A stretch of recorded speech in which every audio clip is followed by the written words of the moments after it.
Welcome student, આજના નવા video લેક્ચરમાં તમારા દરેકનું સ્વાગત. શરૂઆત કરીએ જ્યાંથી આપણે અટકેલા હતા, જે સ્વાધ્યાય આપણે ભણતા હતા એના આગળના દાખલાથી.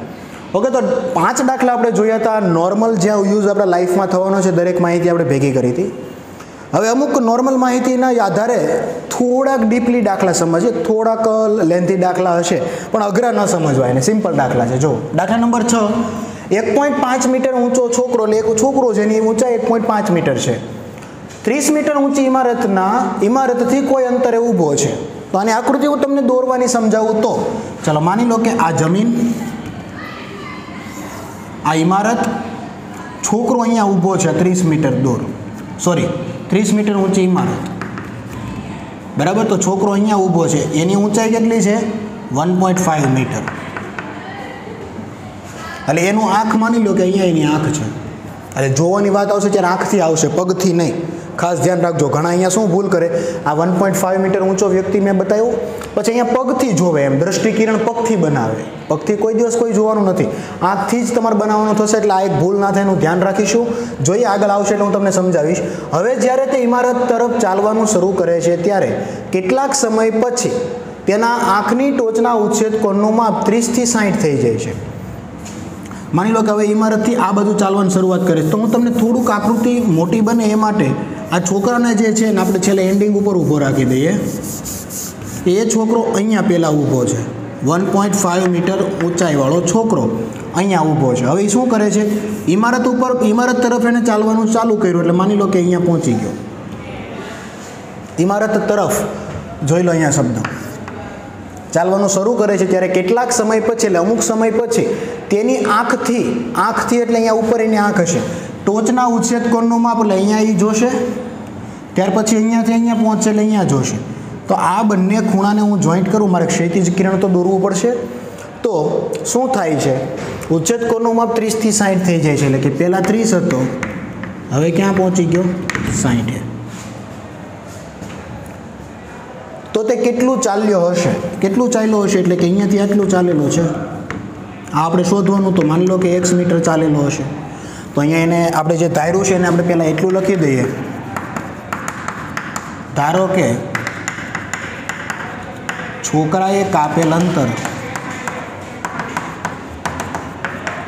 બરાબર x મીટર.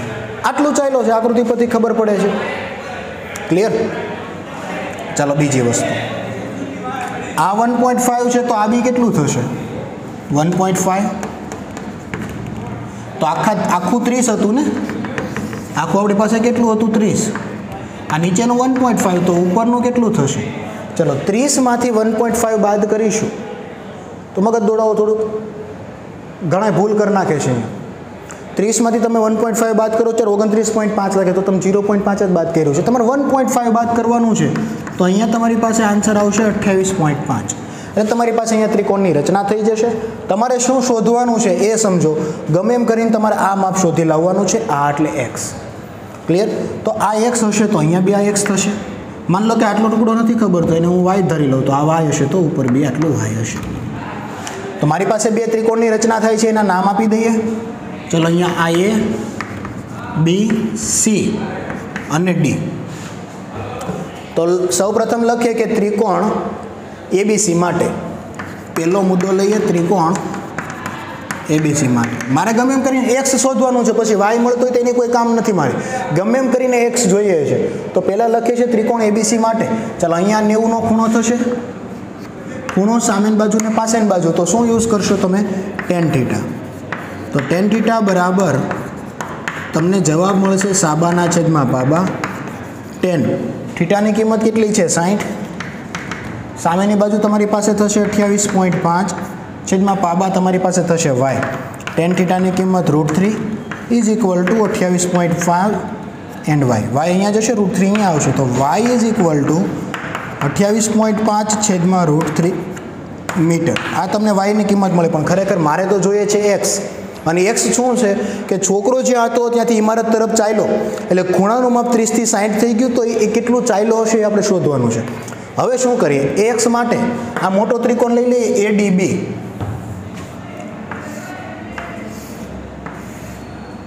આ A, આ D અને B.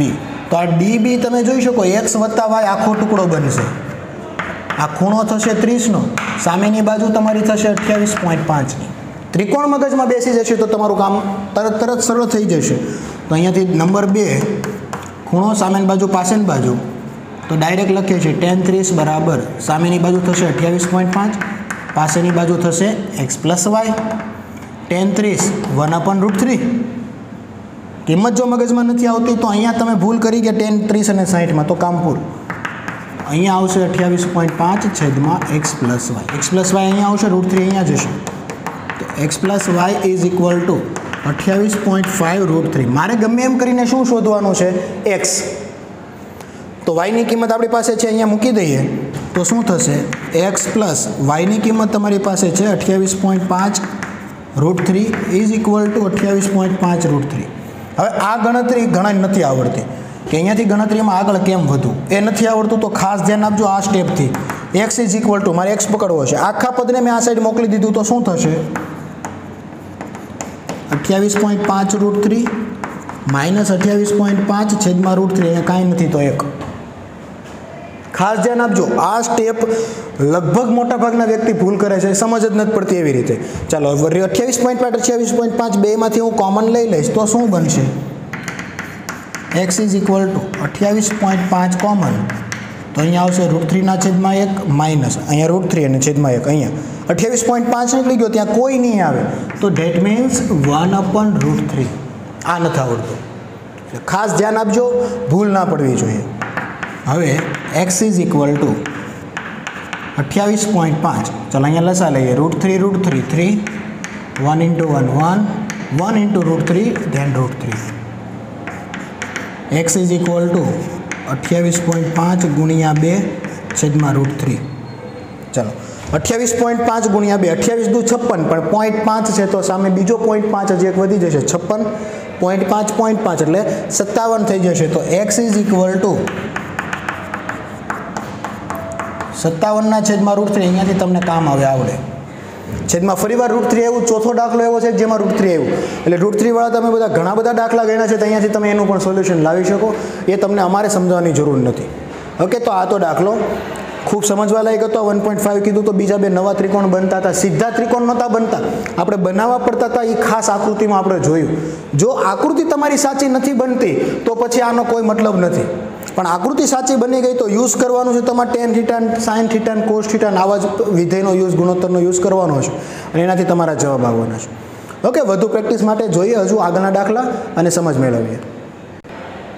ચાલો આગળના દાખલા તરફ જોઈએ. ને આકૃતિ આની ખૂબ ઇમ્પોર્ટન્ટ છે, એટલે કમ વાંચ્યા પછી તમને આકૃતિ સારી રીતે દોરતા આવડશે તો દાખલો સિમ્પલ, આકૃતિમાં કોઈ પણ ભૂલ તો દાખલો ખોટો પડશે. ઓકે, તો ખાસ તમારે ધ્યાન આપવાનું છે કે હું કઈ રીતે રકમ વાંચું છું અને કઈ રીતે આકૃતિ બનાવું છું, એ પ્રેક્ટિસ તમારે દરેક રકમમાં કરવાની, એટલે આકૃતિમાં ભૂલ ના પડવી જોઈએ. જમીન પર આવેલ એક બિંદુથી, એટલે પહેલાં તો આપણને એટલી ખબર પડી કે આ જમીન, આ બિંદુથી આ એક બિંદુ. હવે શું કીધું?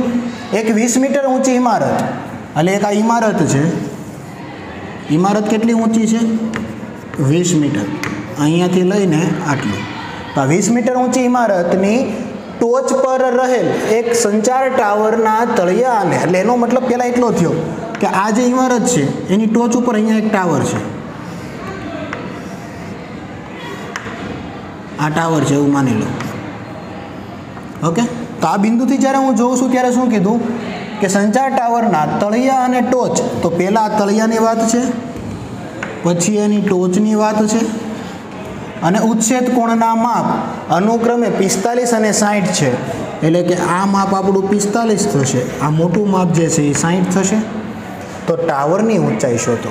ટાવરની ઊંચાઈ બોલે તો આટલો ભાગ, એટલે કે આ ભાગ મારે શોધવાનો. તો માની લો કે હું h ધારી લઉં તો આખું કેટલું થાય? h + 20 થશે. તો આપણે ટાવરની ઊંચાઈ જે h ધારેલી છે એને પહેલાં નોંધ લખવી પડશે. અમુક વાર હું નથી લખતો, તમારે સમજી લેવાનું, જ્યારે સમજાયું હોય ત્યારે તો તમે લખી શકો. તો અહીંયા લખીએ, ધારો કે ટાવરની ઊંચાઈ કેટલી થશે? h metre. હવે શું કરીએ? તો અહીંયા તમે ત્રિકોણ બનાવી શકો. માની લો કે અહીંયા નામ આપીએ A, B, C and D. મારે ગમે એમ કરીને એચ ફાઇન્ડ કરવાનો છે, રાઈટ, ગમે એમ કરીને મારે એચ જોઈએ છે. હવે એચ માટેનો જે ત્રિકોણ બનશે એટલે આખો ત્રિકોણ લેવો પડશે એસીડી. તો એસીડીનો ત્રિકોણ બનાવીશું તો આ સીડીનો ભાગ પણ એમાં નીચે આવવાનો છે, તો એને આપણે x મીટર ધારી લઈએ. એટલે કે ટાવરના તળિયાથી બિંદુ સુધીનું અંતર, ટાવરના તળિયાથી બિંદુ સુધીનું અંતર કેટલું થશે? x metre. હવે તમે બે ત્રિકોણ જે બને છે એનો યુઝ કરશો એટલે ઓટોમેટિકલી તમારી પાસે જવાબ આવશે. જેમ કે પહેલાં મોટો ત્રિકોણ લઈ લઈએ તો પહેલું ત્રિકોણ એસીડી માટે, ત્રિકોણ એસીડી જે છે એને આપણે અલગ બનાવવું હોય તો અલગ બનાવી શકીએ. જે મોટો ત્રિકોણ બને છે એ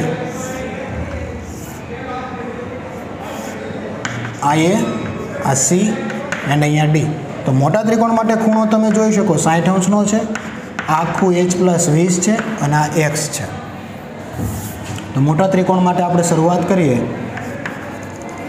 tan θ બરાબર સાબાના છેદમાં પાબા. હવે મેં તમને સમજાવવા ડાયરેક્ટ લખ્યું છે કેમ કે તમે જોઈ શકો ખૂણો છે, સામેની બાજુ છે, પાછળની બાજુ છે, તો આ મુજબ તમે ચાલશો એટલે tan θની કિંમત કેટલી છે? 60.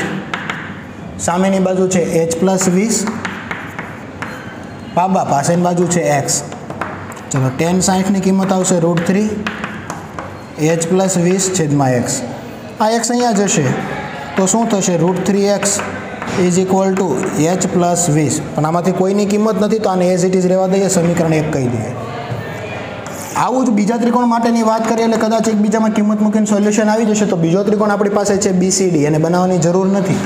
તો લખીએ ત્રિકોણ BCD માટે ખૂણો સામેની બાજુ પાછળની બાજુ સેમ કન્ડિશન ત્યાં બી છે.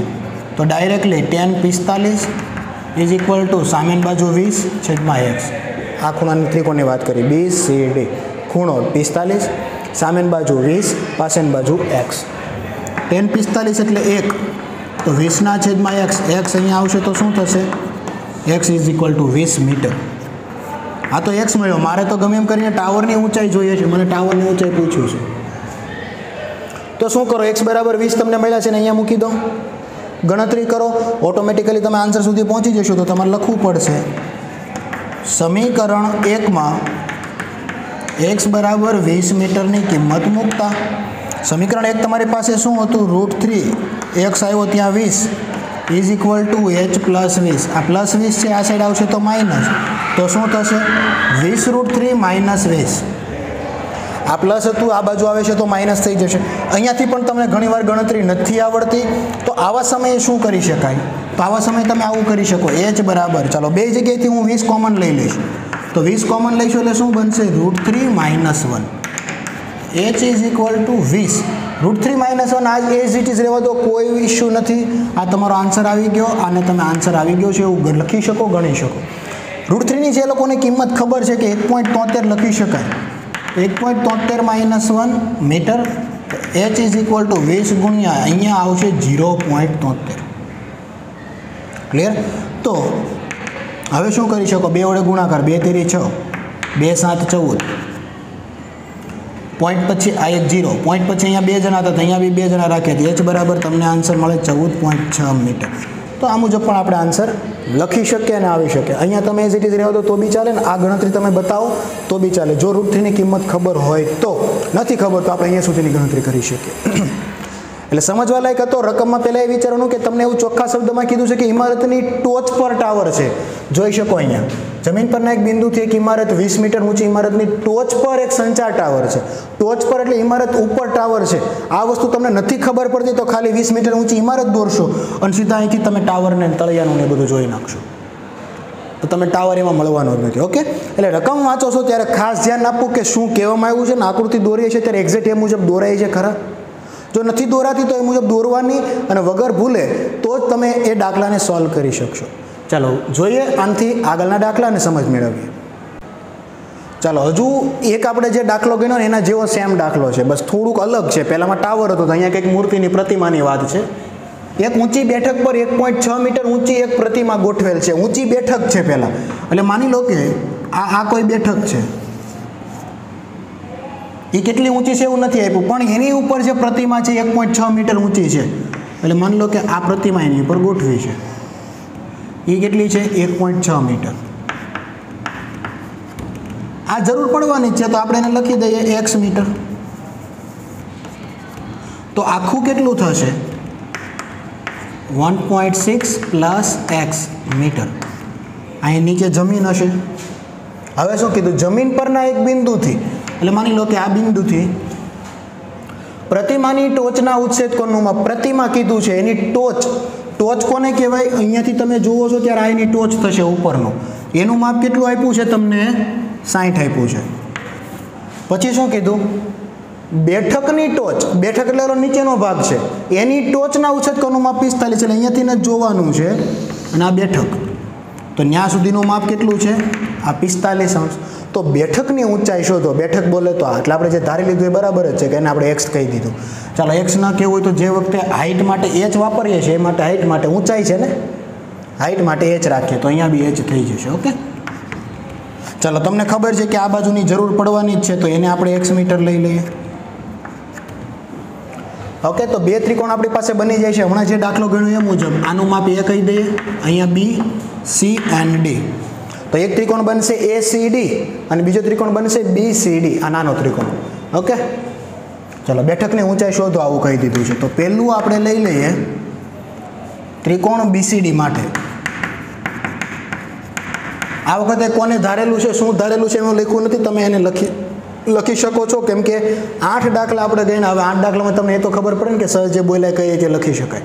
ઓકે તો ત્રિકોણ BCD માટે ખૂણો સામેની બાજુ પાછળની બાજુ દર વખતે ખબર જ છે. એક સ્ટેપ મારાથી આગળ તમારે વિચારી રાખવું તો સૂત્ર આવશે tan θ. થીટાની કિંમત આવશે 45 સામેની બાજુ h પાછળની બાજુ x બેમાંથી કંઈના માપ નથી. ઓકે તો h upon x tan 45 નું મૂલ્ય 1 x અહીંયા આવશે તો x એકા x is equal two h. આ કંઈક આપણને મળી ગયું. આને સમીકરણ 1 કહી દઈએ કેમ કે આમાંથી તો કોઈ કિંમત નથી મળતી. મારે ગમે એમ કરીને બેઠકની ઊંચાઈ બોલે તો h શોધવાનો છે. તો નાના ત્રિકોણમાંથી તો મને આટલું જ મળ્યું. બીજો જે મોટો ત્રિકોણ બને છે એની હું તમને રચના કરીને સમજાવું. આ a આ c આ d આ થશે 1.6 પ્લસ h આ x અને એનું માપ છે 60. ખાસ ધ્યાન આપવાનું આ બધી બાબતો સમજાવવી જોઈએ. તમને એક ત્રિકોણમાં નથી સમજાતું તો આ રીતે અલગ દોરી નાખો. હવે ચાલો એ ત્રિકોણની ગણતરી સમજીએ અને એની વાત કરીએ તો એનું નામ શું છે ત્રિકોણ ACD માટે. ખૂણો સામેની બાજુ પાછળની બાજુ tan θ જ લાગવાનું છે. સેમ સૂત્ર સાબાના છેદમાં પાબા. ચલો થીટાની વેલ્યુ કેટલી છે 60. સામેની બાજુ 1.6 પ્લસ h છેદમાં x. મારે ગમે એમ કરીને h શોધવો છે તો x બરાબર h લખી શકાય સમીકરણ 1 પરથી તો અહીંયા h લખી દઈએ. એની પહેલાં tan 60 ની વેલ્યુ આવશે √3 is equal two 1.6 plus h છેદમાં h. x ની જગ્યાએ શું મૂક્યો h x બરાબર h અહીંયા આવશે તો શું બનશે √3h is equal two 1.6 plus h. ચલો ગમે તેમ કરીને આપણે h પકડવાનો છે તો h પહેલાં એક આ બાજુ લઈ લો તો એ માઇનસ થશે એટલે શું થશે √3h minus h is equal two 1.6. લગભગ તમે જેટલા લોકો અત્યારે ભણી રહ્યા છો આમાંથી મોટા ભાગના આ સ્ટેપ નથી સમજાતા. અહીંયાથી ગણતા જ નથી આવડતું. તમારે નોર્મલ એવું વિચારવાનું છે બેઠકની ઊંચાઈ એટલે મારે સ્મોલ h શોધવાનો છે તો હું કઈ રીતે એને પકડું કે મને સ્મોલ h મળે. એક અહીંયા છે એક અહીંયા છે એટલે મેં શું કર્યું બંનેને એક બાજુ લઈ લીધા પણ હજુ મારી પાસે બે અલગ અલગ જ છે પકડાય એમ નથી તો હું કોમન કાઢી લઈશ એટલે આવું બનશે h ઇઝ ઇક્વલ ટુ અહીંયા વચ્ચે √3h નીકળી ગયો અહીંયાથી h નીકળી જાય તો -1 ઇઝ ઇક્વલ ટુ 1.6. હવે શું ગણતરી કરી શકાય h પકડવા માટે √3 -1 ગુણાકારમાં છે સામે જાય તો ભાગાકારમાં તો અહીંયાથી લખી શકીએ h ઇઝ ઇક્વલ ટુ 1.6 છેદમાં √3 -1. ચાલો છેદમાં પાછું વર્ગમૂળવાળું પદ આવ્યું પણ અત્યાર સુધી શું હતું ખાલી √3 આવતું હતું. એની મેં તમને પ્રેક્ટિસ કરાવી 2-3 દાખલા મેં કરાવ્યા એકાદું તમને આપ્યું છે પણ આ તો √3 -1 છે તો આ પ્રકારે શું કરવું આ ભણી ગયા છે આગળ દાખલા આવી ગયા છે અને ફરી વાર અત્યારે આવ્યું છે પણ અલગ ચેપ્ટરમાં હતું તો અહીંયા શું કરીશું 1.6 છેદમાં √3 -1 માઇનસ હશે તો આપણે પ્લસ વડે એની એ જ સંખ્યાને ગુણી દઈશું અને ભાંગી દઈશું. પાછું ઉડી જાય તો હતું એનું એ જ વધે પણ અહીંયાથી શું થશે ખરેખર h ઇઝ ઇક્વલ ટુ 1.6 √3 + 1 અહીંયા શું કરી શકશો? a minus B a plus B. સૂત્ર કયું આવશે? a square minus B square. a square બોલે તો √3નો વર્ગ, બી સ્ક્વેર બોલે તો 1નો વર્ગ. તો h is equal two 1.6 √3 plus 1 as it is. અહીંયા શું થશે? વર્ગ વર્ગમૂળ કેન્સલ, તો વધશે ફક્ત 3. 1નો વર્ગ 1 એકા 1, તો છેદમાં કેટલા આવશે? 2 આવશે. એટલે તમારી પાસે ગણતરી થઈને આવું બનશે 1.6 √3 પ્લસ 1 છેદમાં 2. 1.6 અને 2નો ભાગાકાર થઈ શકે. 16 ભાગ્યા 2 8, પણ પોઈન્ટ છે તો 0.8. તો h is equal to 0.8 √3 plus 1 metre. તો આ બેઠકની ઊંચાઈ થઈ ગઈ. એટલે ખાસ મોસ્ટ ઇમ્પોર્ટન્ટ બાબત હતી. અહીંયા સુધીનું બધા ગણી નાખે. અહીંયાથી જે સ્ટેપ હતા એ આપણા માટે ઇમ્પોર્ટન્ટ હતા. એક્સ હતો ત્યાં આપણે એચની વેલ્યુ મૂક્યા, જે સમીકરણ પહેલાં દાખલામાંથી કર્યું હતું કે એક્સ બરાબર એચ લખી શકાય, તો અહીં એચ લખ્યો હતો, અહીંયા ગુણાકારમાં આવ્યો હતો. ત્યાર પછીની વાત આપણા માટે ઇમ્પોર્ટન્ટ હતી. અહીંયા સુધીનું સ્ટેપ ને અહીંયાથી પછી આ પણ ઇમ્પોર્ટન્ટ. તો આટલું વસ્તુ આપણે કોઈ ટીક માર્ક કરી શકીએ પેન્સિલથી કે કોઈ અલગ કલરથી કે કંઈ બી વસ્તુ, કે આ સ્ટેપ પર ખાસ નજર રાખવાની છે. ભૂલ પડવાની શક્યતા આ જ સ્ટેપ પર છે એવું સાહેબે કીધું છે. તો ત્યાં તમે કોઈ ટીક માર્ક કરી શકો, કોઈ નિશાન બનાવી શકો, કંઈ બી વસ્તુ કરી શકો કે જ્યારે પણ પરીક્ષામાં તમે દાખલા ગણો છો, સમજો છો, ત્યાં તમે ત્યાં અટકો અને ત્યાં તમે સમજી શકો ને એને યાદ પણ આવી શકે કે હા સરે આપણને અહીંયા ટીક મરાવ્યું હતું કે અહીંયા ધ્યાન રાખવાનું છે. ઓકે, ચાલો, ખૂબ ઇમ્પોર્ટન્ટ દાખલો હતો. તો જોઈએ આગળના દાખલા. ચલો, આગળનો પણ એક ખૂબ મહત્વનો દાખલો છે કે જ્યારે આ દાખલામાં એવું છે કે જ્યારે મેં તમને થિયરી સમજાવી હતી, તો એ થિયરીમાં મેં તમને એક નોર્મલ એક છેલ્લું એક ઉદાહરણ આપ્યું હતું કે આવું હોઈ શકે ત્યારે આકૃતિ કેમ દોરવી. આ એ જ સેમ દાખલો છે. તો જોઈએ, એક ટાવરના તળિયાથી ઇમારતની ટોચના ઉચ્છેદકોણનું માપ 30 છે. ઇમારતના તળિયાથી ટાવરની ટોચના ઉચ્છેદકોણનું માપ 60 છે. ટાવરની ઊંચાઈ 50, તો ઇમારતની કેટલી? ચલો, આકૃતિ છે. આ માની લો કે આ ટાવર, આ આપણી ઇમારત.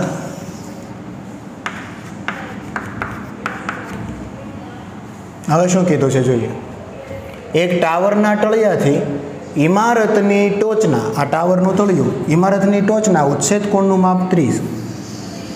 એટલે ઇમારતની ટોચ, તો એનો જે ઉચ્છેદકોણ એટલે અહીંયા જે ખૂણો બને એ 30 છે. ઇમારતના તળિયાથી, આ ઇમારતના તળિયાથી ટાવરની ટોચના ઉચ્છેદકોણનું માપ 60, એટલે અહીંયાથી આ જોઈએ 60.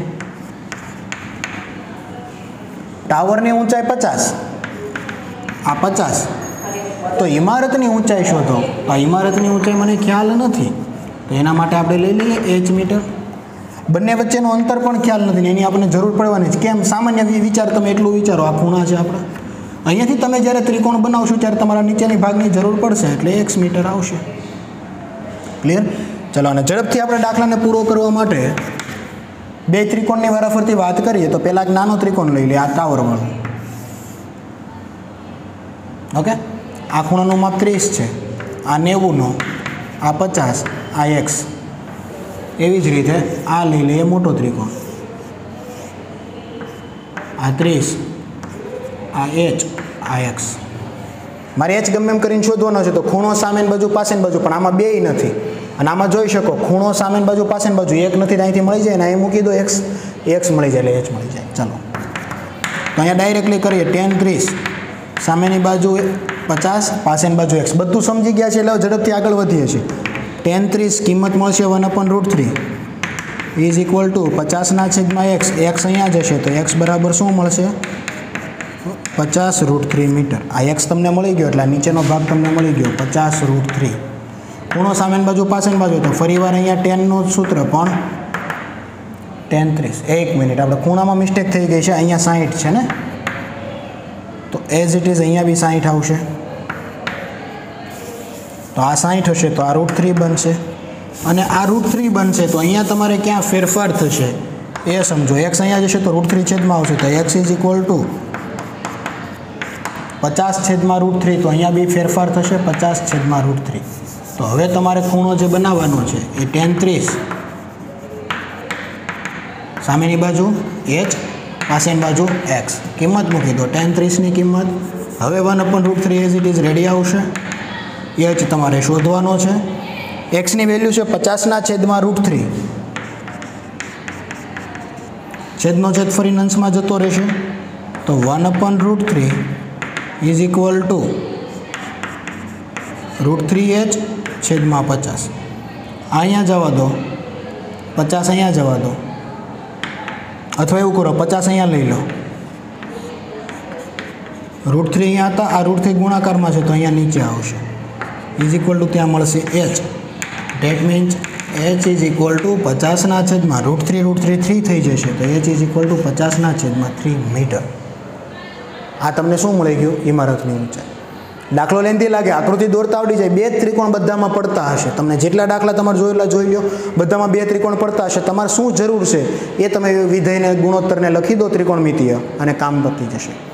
ઇમ્પોર્ટન્ટ દાખલો છે, સ્ક્રીનશોટ પાડી લો. બીજી એક ખૂબ ઇમ્પોર્ટન્ટ બાબત કે આ લેક્ચરને અહીંયા ખતમ કરીએ. આ 9 દાખલા, એમાં 5 દાખલા જે આગળના લેક્ચરમાં ખૂબ સિમ્પલ હતા. આ જે બાકીના દાખલા છે એ આપણા નોર્મલ, હવે અહીંયા 9 દાખલા કે થોડાક બેઝિક લેવલ ને થોડુંક હાર્ડ લેવલ હતું. ઓકે, તો આ છેલ્લો દાખલો આપણે લેક્ચર પૂરતો રાખીએ. બાકીનું જે સ્વાધ્યાયના દાખલા વધે છે આપણે નેક્સ્ટ વિડીયો લેક્ચરમાં મળીશું. આશા રાખું છું ખૂબ સારી રીતે તમે તૈયારી કરશો અને સમજશો. અને બાકીનું જે આપણે હજુ કંઈક નવું શીખવાના છે એ નવા વિડીયો લેક્ચરમાં મળીશું. Thank you.